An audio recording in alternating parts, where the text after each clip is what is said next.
दिन तेरे जो बीती है कैसे बताऊं, याद में तेरी कहीं मर ही न जाऊं। बताओ, ये जो कह रहा है सच कह रहा है क्या? भाई वो आया था रिश्ता लेकर मेरा, लेकिन अम्मी ने मना कर दिया। शादी करवा दी इन्होंने मेरे अयाज के साथ।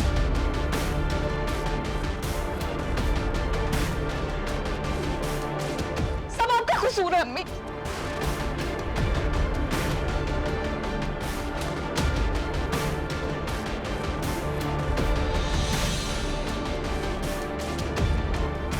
सुन लिया आप सबने? सच सुन लिया?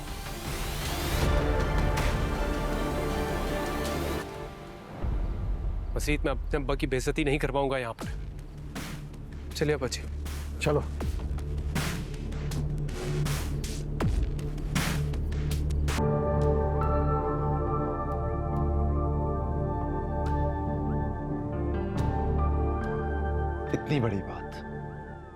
इतनी बड़ी बात छुपाई आपने मुझसे। दोनों मिलकर बेवकूफ बनाती रही मुझे आप लोग। नहीं बेटा, मैंने तुमसे कुछ नहीं छुपाया है। मैं तुम लोगों का गलत तो नहीं चाहूंगी ना। अच्छा, आप हमारा गलत नहीं चाहेंगी। इसका मतलब है आप ये कह रही हैं कि अयाज ठीक था ना? मुझे उसकी बात पर यकीन कर लेना चाहिए था। तुम बताओ मुझे फरी, अयाज ठीक था ना? तुम भी नहीं गुजारना चाहती थी ना अपनी जिंदगी उसके साथ? ऐसा ही है ना? नहीं अशर, ऐसी बात नहीं है।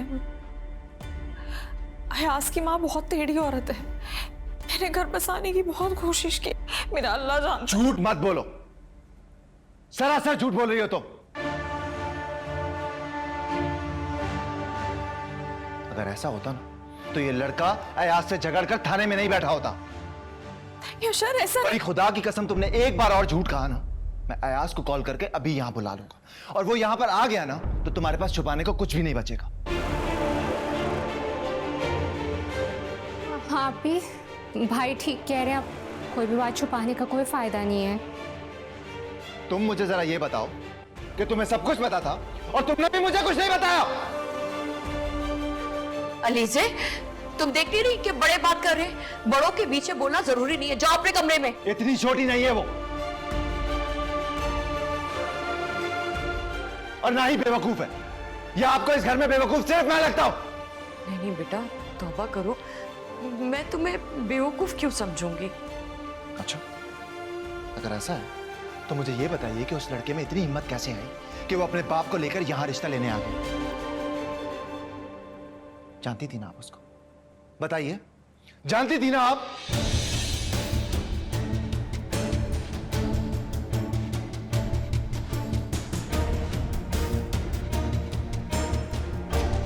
हाँ जानती थी, क्योंकि मैं नहीं चाहती थी कि ये बेवकूफ लड़की उस लफंगे के साथ अपनी जिंदगी बर्बाद कर दे। अम्मी समीर बदल गया है। उसने अपना घर कर लिया है, बिजनेस कर लिया है, और सबसे बढ़ के वो मेरी इज्जत करता है। आप लोगों को क्यों नहीं समझ में आ रहा? बस चुप कर जा।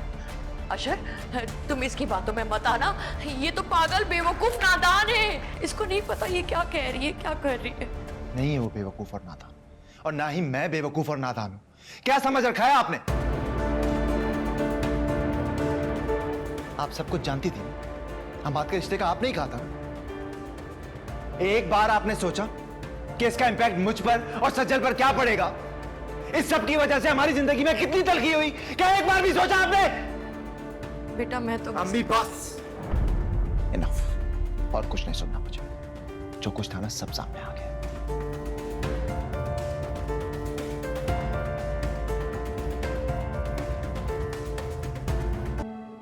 सचल,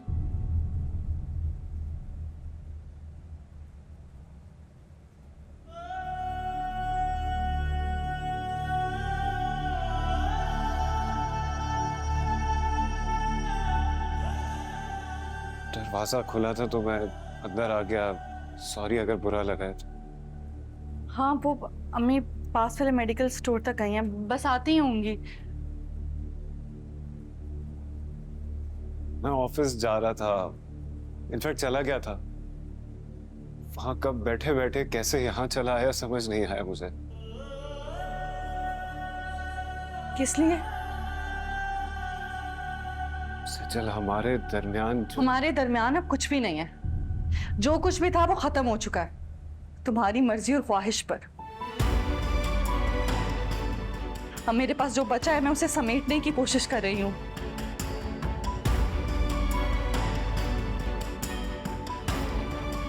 मैं यही कहना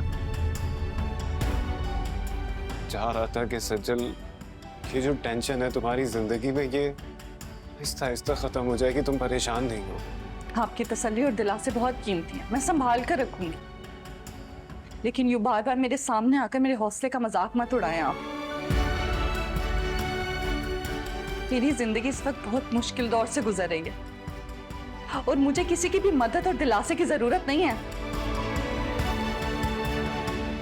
मेरी जिंदगी को और मुश्किल मत बनाओ, चले जाओ यहाँ से, प्लीज चले जाओ। सजल, मुझे तुम्हारी फिक्र रहेगी यार। मेरी फिक्र करने की आपको कोई जरूरत नहीं है। मैं चाहती हूँ आप भी जिंदगी में आगे बढ़ जाएं और किसी ऐसे के साथ जुड़ जाएं जो आपकी फिक्र करे और आप उसकी फिक्र करें। फिर ये मुश्किलात और मत बढ़ाओ उमर, प्लीज जाओ यहाँ से।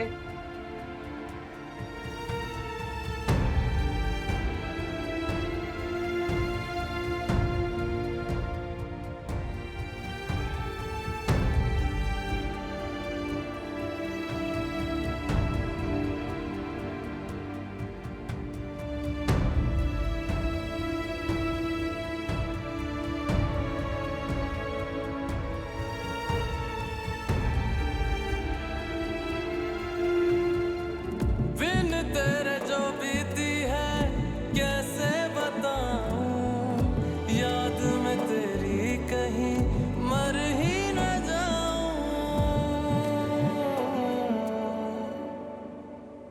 चुप रहना अब सीख लिया है, दर्द भी मुझ पे ठहरा है।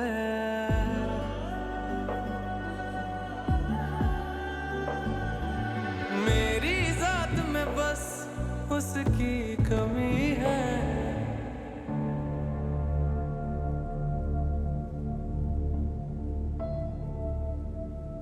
ये यहाँ किस लिए आया था? सचल से मिलने? अब क्यों पीछे पड़ा है?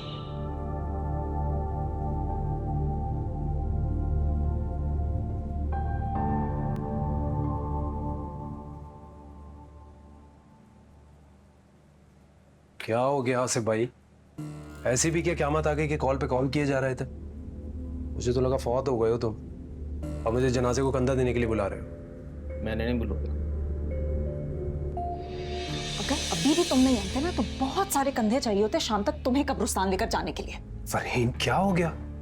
इतनी मनहूस बात ही निकालना मेरे लिए तो। और मेरे बाजू तो छोड़ो। ज्यादा शोर मचाने की जरूरत नहीं है यहाँ पर, वरना सबके सामने तुम्हारा तमाशा लगा दूंगी। आहिस्ता बोलो ना।